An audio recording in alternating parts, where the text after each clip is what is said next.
Portanto, eu queria, nosso estudo de hoje, a nossa reflexão de hoje, vai ficar baseada nesse texto, tá bom? Que diz o seguinte: portanto, irmãos, rogo pelas misericórdias de Deus que se ofereçam em sacrifício vivo, santo e agradável a Deus. Este é o culto racional de vocês. Não se amoldem ao padrão deste mundo, mas transformem-se pela renovação da sua mente, para que sejam capazes de experimentar e comprovar a boa, agradável e perfeita vontade de Deus. Queria convidar o Jonatas que nos conduzisse em oração, que abençoasse o nosso estudo, que nos desse sabedoria para entender e para comunicar de maneira correta, que seja feita tudo para a glória de Deus. Amém. Vamos orar? Pai querido, muito obrigado por essa manhã, muito obrigado por podermos ver essas crianças aqui já sendo instruídas pelos pais a caminharem no caminho correto, Senhor.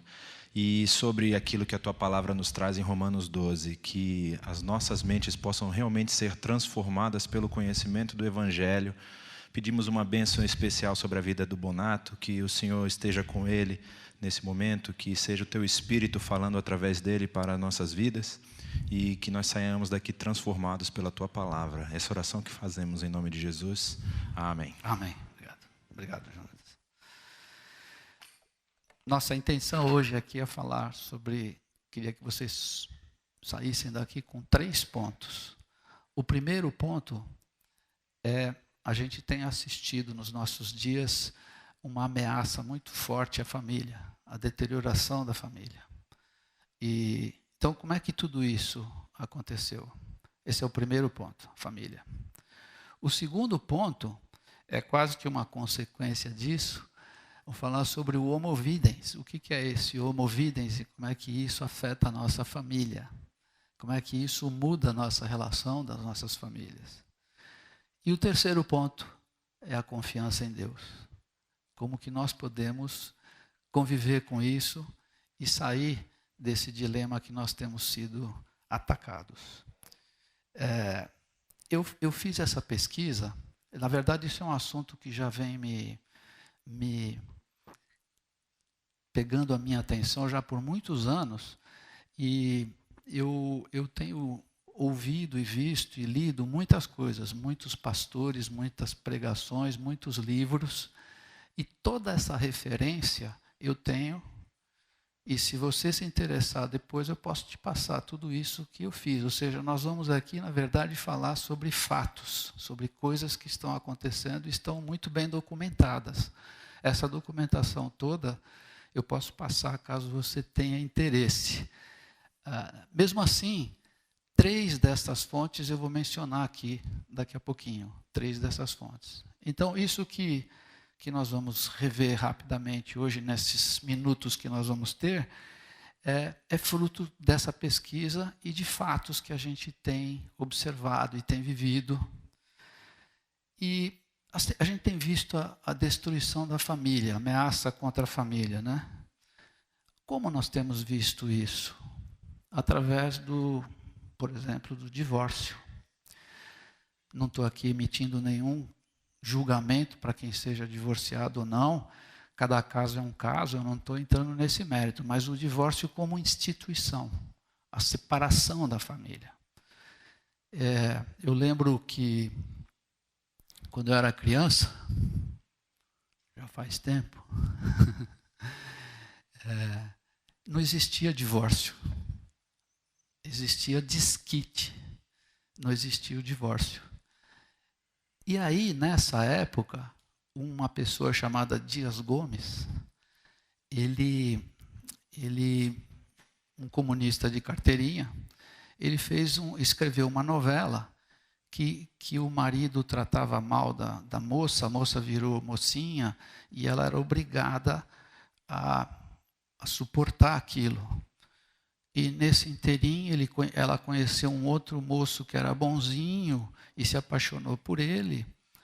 E no fim, a novela termina impedindo ela de passar a viver essa nova vida, entre aspas, mais feliz.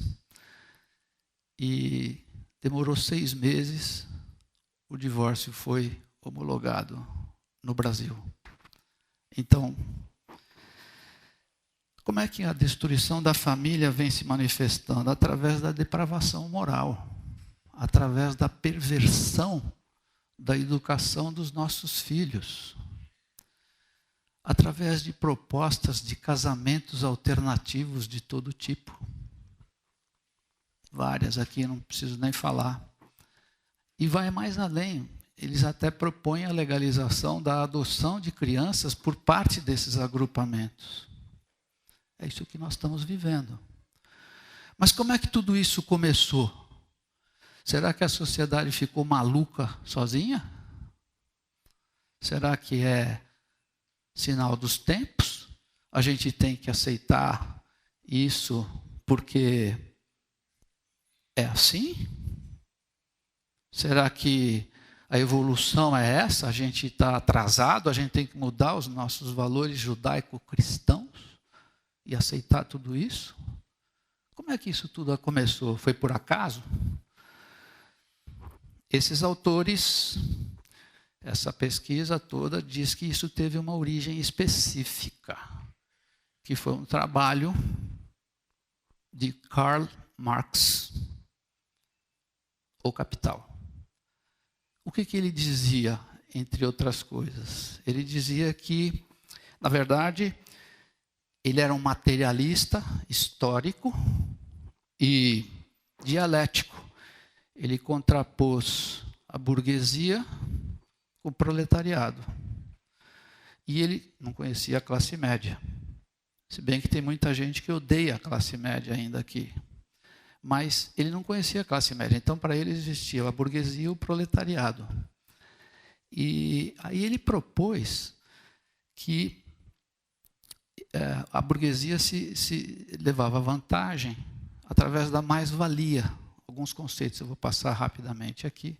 E ele separou a infraestrutura da superestrutura. A infraestrutura é que regulava todo o relacionamento entre as pessoas, não era a lei, mas era o fator econômico que regulava as relações.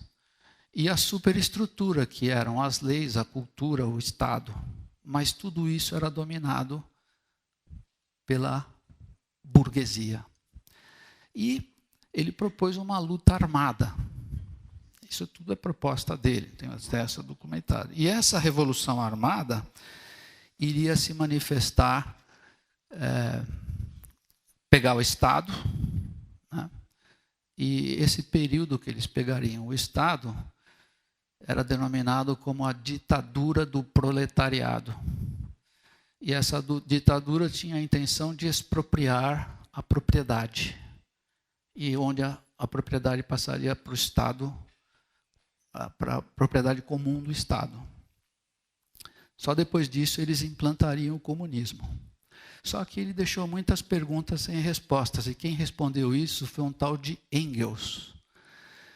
Engels, junto com Marx, eles fundaram juntos o que passou a ser chamado de socialismo científico, que nós mais comumente conhecemos hoje como marxismo. E no final da vida dele, mais para o final da vida de Marx, ele percebeu que o mal que diferenciava as pessoas, ou que impedia a igualdade das pessoas, não era só a propriedade, mas era também a família. E ele disse que o homem, quando casava com uma mulher, ele tinha propriedades da mulher, e ele estabelecia o que ele queria sobre a mulher. E através da família, ele criava os bens e perpetuava a transmissão desses bens e perpetuava esse estado de coisas. E, portanto, a família precisaria ser destruída. Isso é o que essa filosofia pregoa. houve uma obra chamada A Origem da Família, da Propriedade Privada e do Estado. É uma obra disponível na internet. Quem assina isso é Engels. Engels é que assina isso. Ele diz que, se quisermos uma sociedade de iguais, a família precisa ser destruída. Isso está disponível aí. Então, eu dei só esse pano de fundo rápido para a gente entender qual foi a origem de tudo isso, segundo esses autores. Eu puxei um trecho desse livro, A Origem da Família, da Propriedade Privada e do Estado, um pequeno trecho, o qual eu passo a ler, é um parágrafo. Diz assim: quando os meios de produção passarem a ser propriedade comum, a família individual deixará de ser a unidade econômica da sociedade. A economia doméstica converter-se-á em indústria social. O trato e a educação das crianças tornar-se-ão público.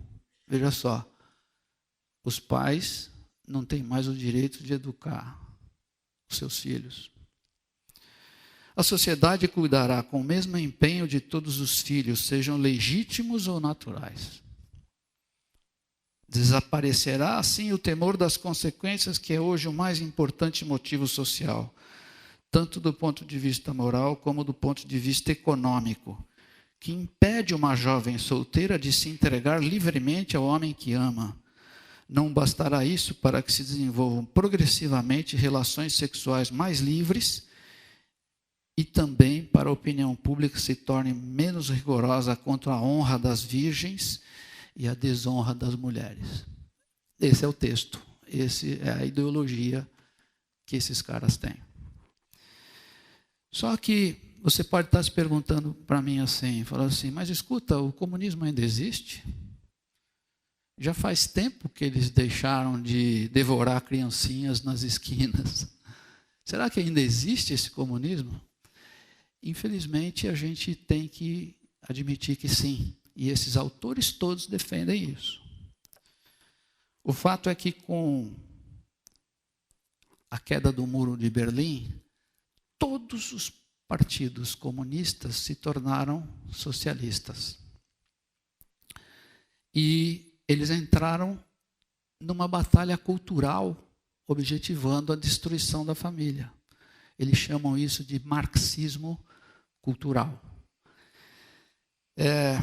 Eles deixaram a Revolução Armada e partiram a agir, digamos assim, subliminarmente, através desse marxismo cultural. E, através das altas taxas de impostos, eu posso tirar a sua propriedade, eu posso obrigar você a me dar os seus filhos para eu educar, pela força. Mas eu posso fazer isso de uma outra maneira. Eu posso cobrar altas taxas de impostos. Então, eu posso ir gradativamente transmitindo a sua propriedade para mim. Acho que eu já vi isso em algum lugar. E isso nasceu a tal chamada via socialista. Foi assim que surgiu isto.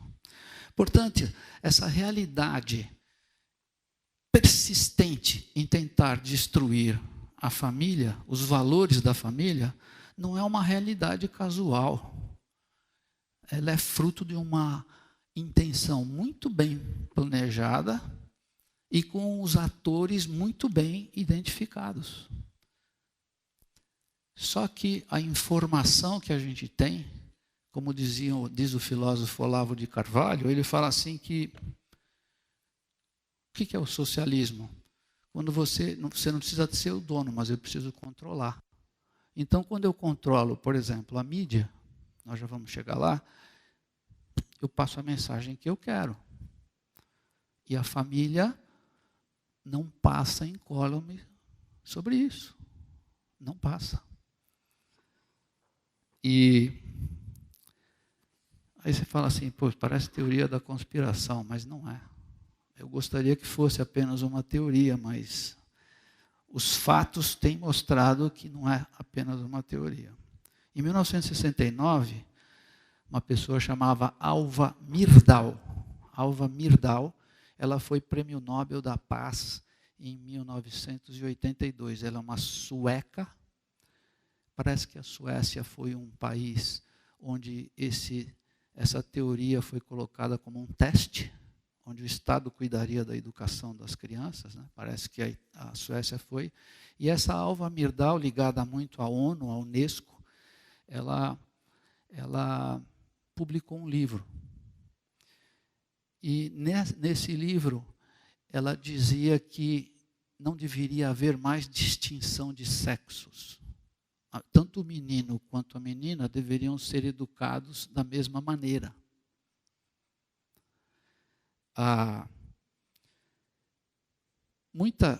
E eles mesmos cunharam um termo que seria a distinção de gênero. Né? A ideologia de gênero. Em inglês, o gender quer dizer sexo. E no Brasil, ou seja, com essa manobra semântica, ele tem o sentido de uma construção social, onde o menino pode optar se ele quer ser menino ou menina, a menina pode optar se ela quer ser menina ou menino, ou qualquer outro tipo de deturpação. Isso não é de hoje, ou seja, você não consegue transformar uma sociedade do dia para a noite. Não adianta eu vir aqui falar hoje e vocês vão sair daqui modificados. Não vai funcionar. Isso é uma coisa que leva tempo. E essa reengenharia social que a ONU e a Unesco vivem propagando e até exigindo que os Estados-membros aderem a esse tipo de filosofia, não é de hoje. Essa reengenharia social, eu me lembro, na década de 70, passou um filme chamado Kramer versus Kramer, onde ele dizia que a família tradicional não precisava ser o modelo, existem outros modelos de família. E aí, o que é que Deus diz sobre isso? Ele não fala isso. Deus fala outra coisa. Só que o humanismo, o secularismo, tirou Deus da história. Não existe Deus. Não se fala em Deus. O próprio secretário-geral da ONU disse que os valores judaico-cristãos não poderão ser adotados no futuro. Isso ele falou na década de 70, o então secretário-geral da ONU.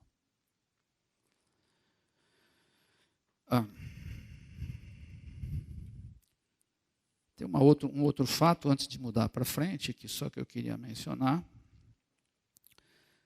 Para os, então, marxistas, a família a família é uma instituição burguesa, capitalista e opressora. Eles dizem isso nos documentos. E, portanto, nós que defendemos a família, somos agentes desse capitalismo burguês e opressor. Uma inversão. Se nós não o acusarmos daquilo que eles estão fazendo, eles vão nos acusar daquilo que nós não estamos fazendo. Uma inversão de valores. E a lógica do sistema é dialética. Não existe verdade, existe oportuno e existe oportunismo. O mesmo marxista que põe na cadeia um homossexual em Cuba é o mesmo que injeta rios de dinheiro para passeata gay na Avenida Paulista. Então, qual é a coerência disso? É o oportunismo. Não existe uma verdade definida. Muito bem. Esse preâmbulo é o nosso primeiro ponto que eu queria lembrar à luz do que Deus nos exorta a fazer. Ele nos exorta a não nos amoldarmos ao padrão desse mundo. Nós não podemos nos amoldar, ou seja, tomar a forma deste mundo. Mas as coisas são mais sutis do que parece. Esse é o ponto que eu queria levantar. Qual é a origem de tudo isso que a gente está vivendo? Esse é o primeiro ponto que nós levantamos aqui. Essa palavra, renovação da mente, os estudiosos dizem que, os experts em grego, dizem que chama-se metanoia. Metanoia é uma mudança essencial de pensamento ou de caráter. Como esse versículo é atual, como é que uma pessoa pode ter escrito isso há tantos anos e ela ser tão real como é hoje para nós, para a nossa vida? Como nós podemos aplicar isso de uma maneira tão precisa? Ou seja, nós não podemos nos amoldar, nós temos que passar a nos transformar a nossa mente. E isso nos ajuda, é uma proteção contra ideologias seculares, uma proteção contra a mudança do conceito de família, né? E tirar Deus da vida, simplesmente não é possível sem você tirar Deus da vida. Você não pode, nós não podemos tirar Deus de tudo, como o secularismo anda fazendo recentemente. Então, o segundo ponto que a gente viria hoje era a influência da mídia. E como antigamente a gente tinha um culto de manhã e outro de noite, eu ia fazer de manhã a influência da mídia e de noite as notas para uma conduta cristã diante desses fatos. Só que nós vamos ficar só no primeiro item e essas notas vão ficar para uma outra oportunidade, porque de noite nós vamos falar de novo sobre a influência da mídia. Então, você que está aqui de manhã, saiba que de noite vai ser um videotape, entre aspas. O problema da mídia, e eu queria colocar aqui, nós somos animais simbólicos, isso já entrando no livro. Então, o livro que eu queria dizer que é fonte, chama-se Homo Videns. Homo Videns, o autor é Giovanni Sartori. Esse livro, ele descreve, ele captou essa ideia do vídeo, e como isso tem influenciado a nossa vida, como isso tem mudado a nossa vida. Então, esse livro é um livro que tem, normalmente, para vender. Eu, infelizmente, acabei esquecendo de trazê-lo aqui.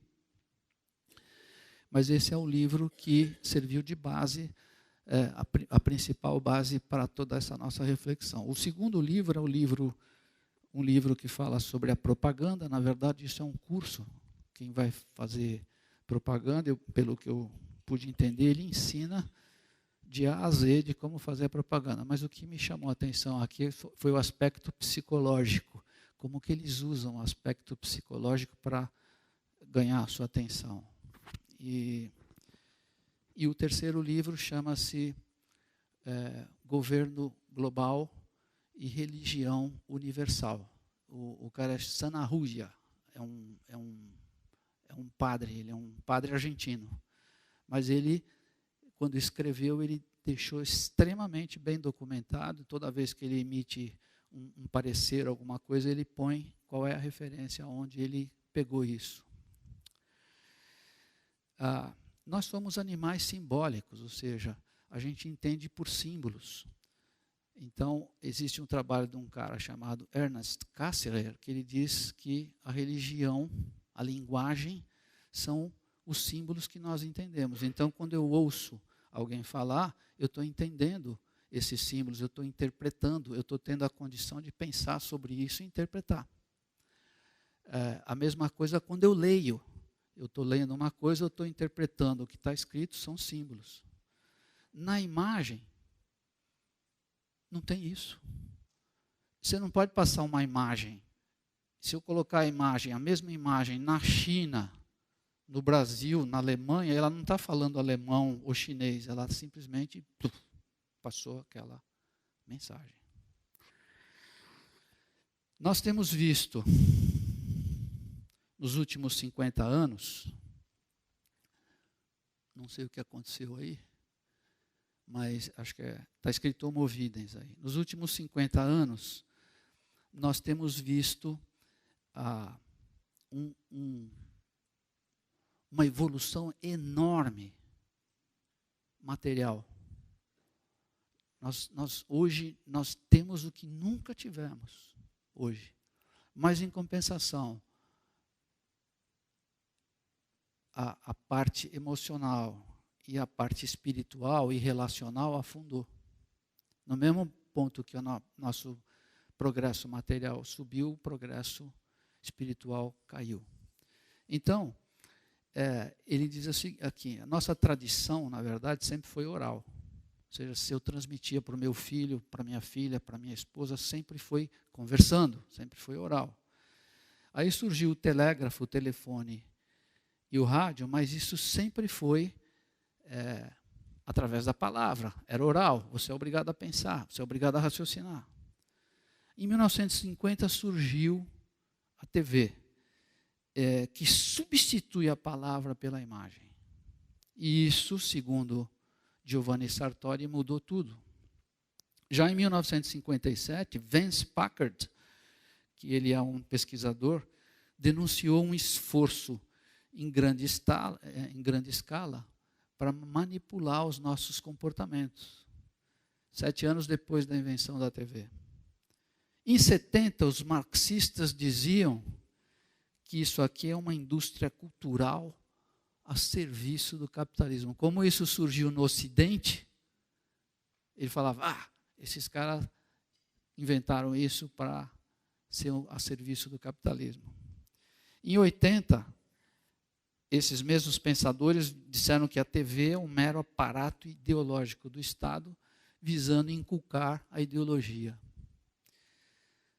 No ano de 90, ou seja, 40 anos depois já, a TV bastante evoluída, já muita coisa tinha acontecido, eles disseram, os liberais chegaram à conclusão que a TV adquiriu um poder demasiadamente vasto. Nenhuma democracia podia sobreviver a tamanho poder.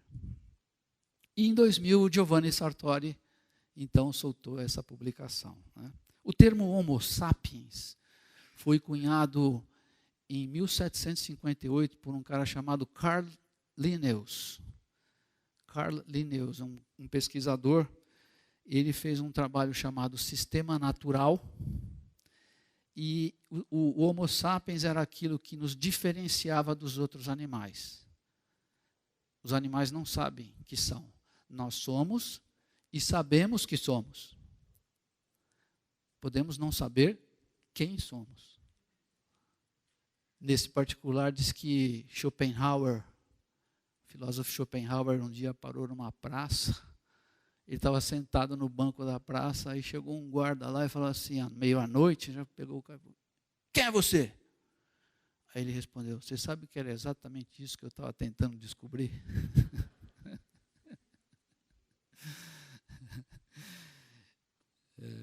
Então, nós somos e sabemos que somos. Isso nos diferencia. Mais recentemente, o número de mídias, a opção de mídia se tornou ilimitado. O negócio foi impressionante, nós nunca vivemos isso. Será? Eu fico pensando, como é que eu vivia antes sem o Facebook? Como é possível a vida sem o Facebook? Sem o WhatsApp? Como é que eu vivia sem o WhatsApp? É impossível a vida sem esses mecanismos.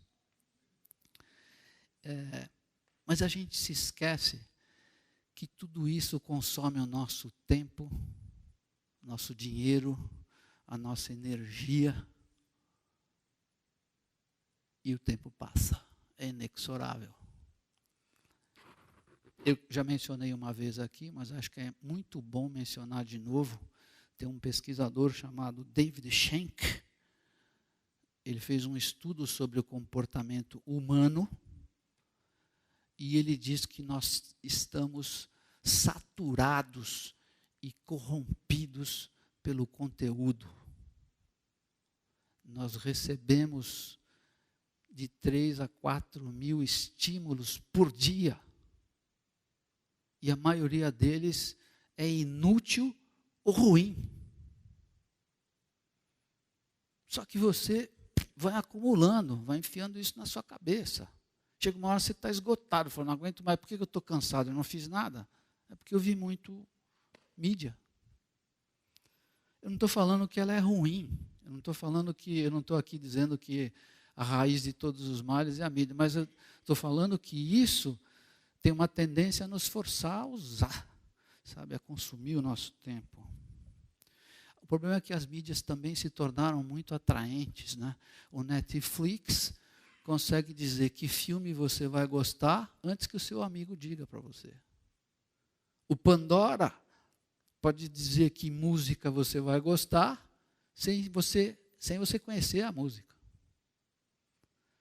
E o Google? Diz que tem coisas que você só confessa para o Google, né? Quando devia...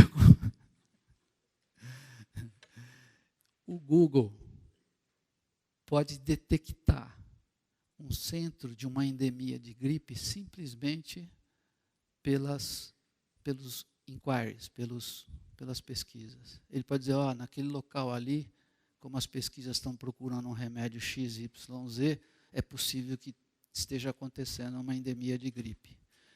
Mas isso denota o quê? Denota um controle. Na verdade, a gente não sabe, mas a gente está sendo enrolado.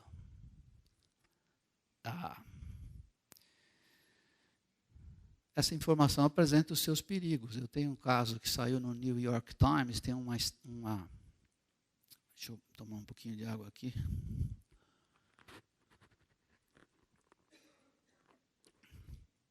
No New York Times, que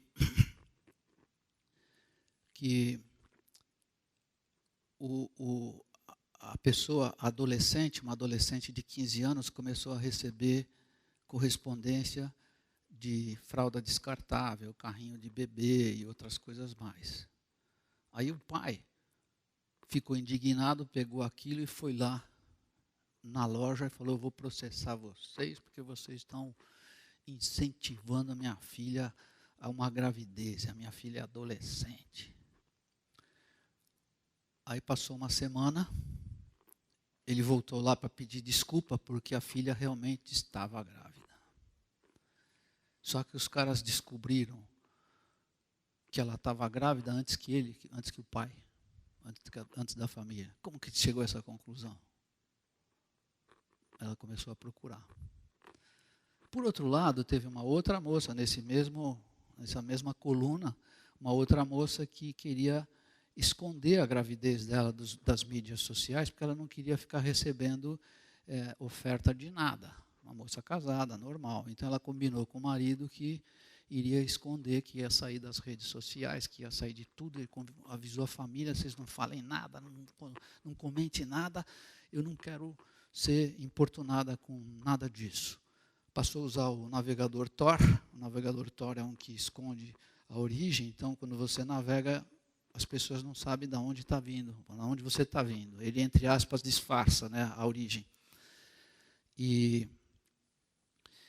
passou o tempo, ela foi fazendo as compras dela e tal, e em um determinado momento ela quis pagar com um volume de cupons muito grande, mais dinheiro, e a pessoa disse assim, a pessoa respondeu, não posso porque esse comportamento é suspeito.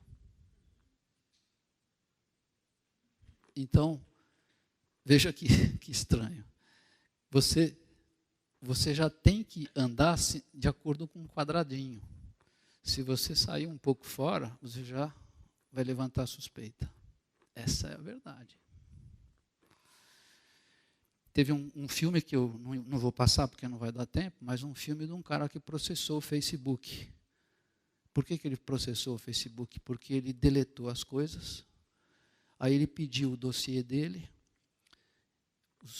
o Facebook barrigou, mas ele insistiu, o Facebook mandou um CD. Aí, quando ele pegou o CD, ele viu que as coisas que ele tinha eliminado não tinham sido eliminadas. Aí, ele falou assim, pô, isso aqui é uma fraude. E aí não tinha, como ele estava na Europa, ele processou através da Europa, de uma central que tem lá em Dublin, da Facebook. Ele falou assim, ó, esse dossiê deu mais de 1000 páginas. Agora você imagina se eu mandar uma carta pelo correio e o carteiro abrir e ler, eu vou falar, pô, você está invadindo. Agora esses caras têm uma invasão de 1000 páginas a meu respeito e é tudo legal. Então, existe esse perigo. Esse controle está vendo uma inversão de valores, né? Hoje em dia, a criança quer um tablet. Não vive sem tablet. E os adultos estão comprando livro para colorir com lápis de cor.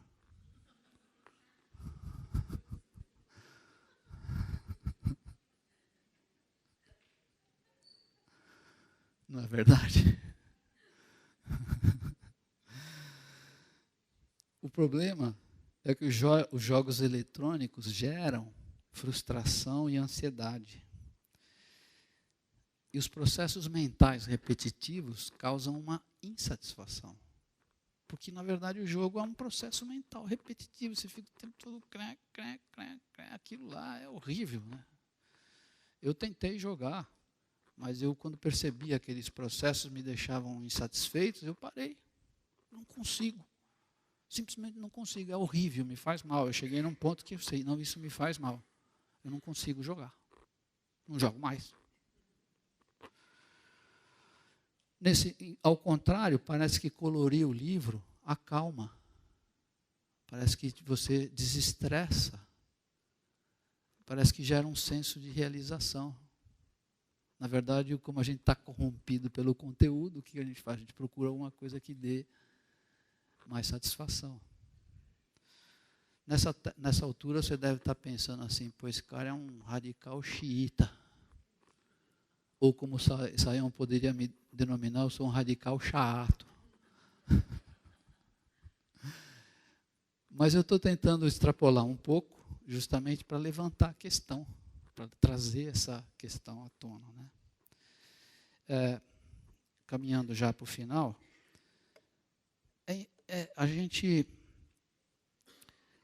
a TV, na verdade, pode levar qualquer imagem de qualquer lugar e apresentar para você.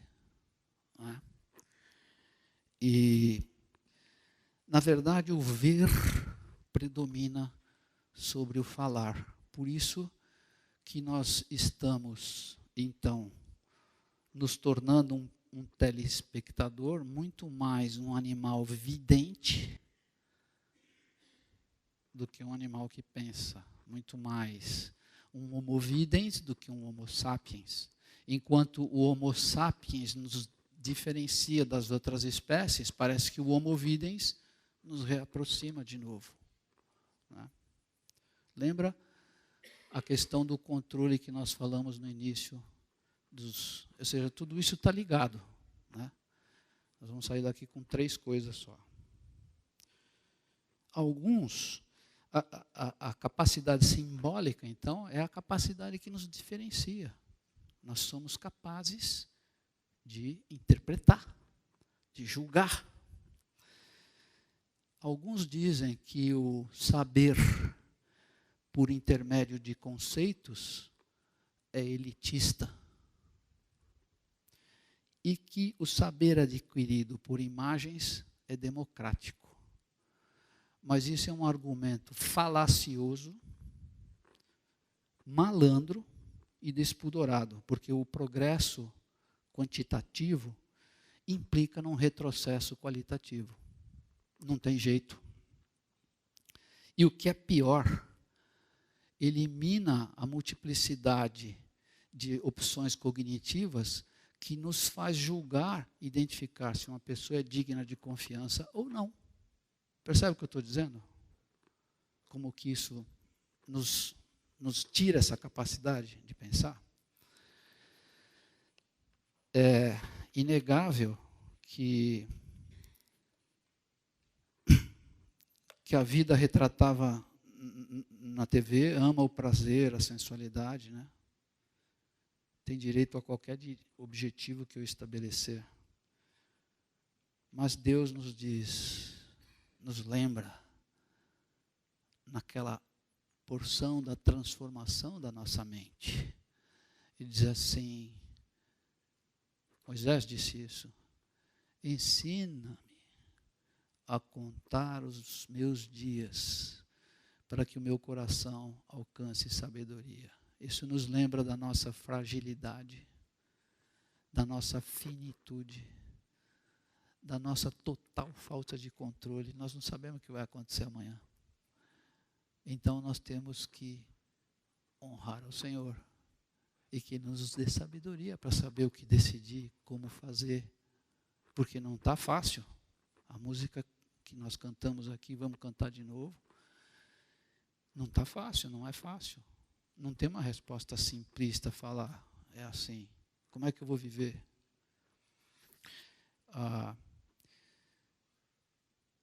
Interessante que com essa ideologia que a gente está vivendo, as Bíblias foram proibidas nas escolas, mas elas são incentivadas nas prisões. Parece que na prisão é bom, na escola não é bom mais, não pode. É a lei. Nós temos uma prima, a Ruth tem uma prima, que ela não pode falar nada na escola. Senão vem alguém, processa e você acaba sendo preso, se você quiser ensinar alguma coisa. Mas pelo contrário, a outra ideologia é apregoada sem o menor limite. A vida na TV, essa imagem me causou muito impacto, porque às vezes a criança, que é o maior alvo de todas as mídias, eles sabem como fazer. Você vê uma criança, às vezes, esses caras têm um sistema cruel, um sistema, né? Eles sabem como fazer. E você, às vezes, vê uma criança imitando uma dança sensual. Como é que ela aprendeu isso? Onde foi que ela viu isso? E a gente ainda acha que as pessoas não estão, parece que, se percebendo disso. Parece que as pessoas não estão vendo o que está acontecendo. E a criança é alvo. Por quê? Porque elas são as pessoas mais fáceis de eu inculcar uma ideologia.